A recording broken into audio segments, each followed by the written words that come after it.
of the field. He saw the horse in the pre-parade, went and saw all of them in fact, and then came to the paddock and saw him too. And this horse was relaxed and doing a good job all the way through. Yeah, and I think pleasing that he's livened up a bit as he's gone out onto the track as well when Tom's got on him. So he's done everything positively, I think, in the preliminaries, and it's a pedigree that I really like, particularly for today. I know that we expect improvement from William Haggas runners when they start their career out from their first run and onwards, but a Damley is a full brother to a horse called Fakama, who was successful on racecourse debut, looked a good horse at Newbury when he won first time up. He's a half brother to a horse called Mujtaba, who was successful on racecourse debut and won a couple more times immediately afterwards as well. And the Dam Majmu was a good mare in South Africa for Mike de Kock, and she made a very bright start to her career as well. So it's a family full of horses that have come to hand early, shown a lot of ability right at the start of their careers. So he interested me anyway, but I do like him physically and how he's behaved. Not hugely prominent in the market. No, he's not. You think that's punters going on essentially, the past form of the, was it last year or was it 2 years ago that William Haggas was talking about getting going with his 2-year-olds earlier? Was that last year or was it 2 years ago? Maybe 2 years ago. Maybe. But yeah, I mean, it's obviously there's a fair bit of guesswork involved in a race like this with some very well-bred newcomers, but that was a pedigree for the reasons explained that I was drawn to, and I've liked everything that he's done in the prelims. So he gets a big thumbs up from me. Damley, we'll see how he gets on. Beccadelli has worked his way into market favouritism. Needs to improve on his racecourse debut. That was over 6 furlongs at Lingfield, gave the impression that going up a little bit in trip would probably be a help. He was beaten by 3 horses that day that had experience. I'm sure the experience will have done him good, but I didn't think it was the strongest of races at Lingfield, so I think he does need to improve quite a bit. Battle Apple, who's now 11-4 second in, I think he's the one that sets the standard on his Ascot run it's first his time debut up. that sets the standard, not his last run, isn't it? Yes. Now there was a bit of support for him in that sales race at Doncaster at big prices, but he was in the deep end, and it proved a little bit too much for him. But he should at least find this a little bit easier. So he sets the standard form-wise for you, and I suppose you can, given the task that he was set last time, explain why he might not have necessarily built on that debut. How about Captain Fox, who is improved both from start to start to so far on the all-weather? Yeah, he ran really well at Lingfield. I didn't think he was a match for the winner. He was beaten less than a length, and winning newcomer that day came gliding past him, really. And he's got a bit of a mixed pedigree. He's by Australia, but he's related to some quick horses on the Dams side, the likes of Miss Lamai, who we know is a sprinter more, so it's a bit of a mixed bag in terms of the pedigree, but he certainly improved at Lingfield.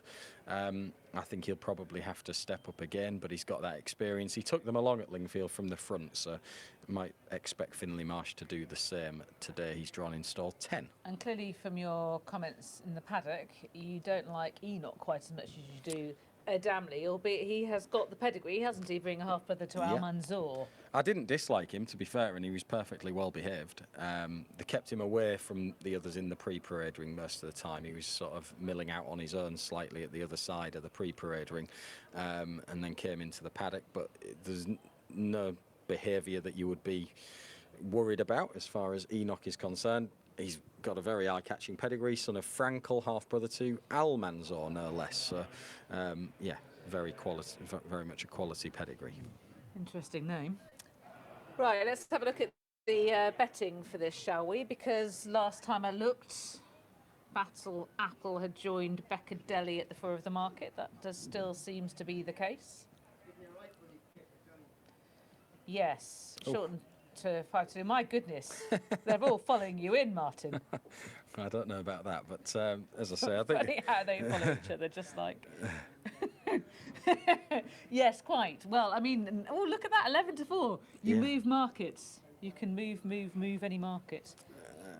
I'm joking mostly. I didn't expect that anyway. It was about 8-1. Yeah, look at that, 8s into 3s in one hit. Nobody knows is the answer, really, isn't it? No, it is. But there's certainly a wave of support for a Damley. Hopefully it's right. And if we're going on the Eddie Fremantle naming clue than causing problems. He was the one with the red hood in the paddock. He was, funny enough. Yeah. There are some signs there anyway. Last one about to go forward. Let's join Alan. One to load, waiting on Captain Fox for stall number 10. They're all in and they're off. And that was an awkward start there, wasn't it, from causing problems for the Boyle Sports daily money-back meetings, British EBF confined maiden stakes for the 2-year-olds over the 7 furlongs. Black Sleeves and Cap Battle Apple is the one that tows them along. Heading over toward the stand side running rail to lead by a couple of lengths over Beccadelli in the royal blue. Captain Fox now disputing second position. It's another couple away to Damley, the royal blue and white, really well back just beforehand.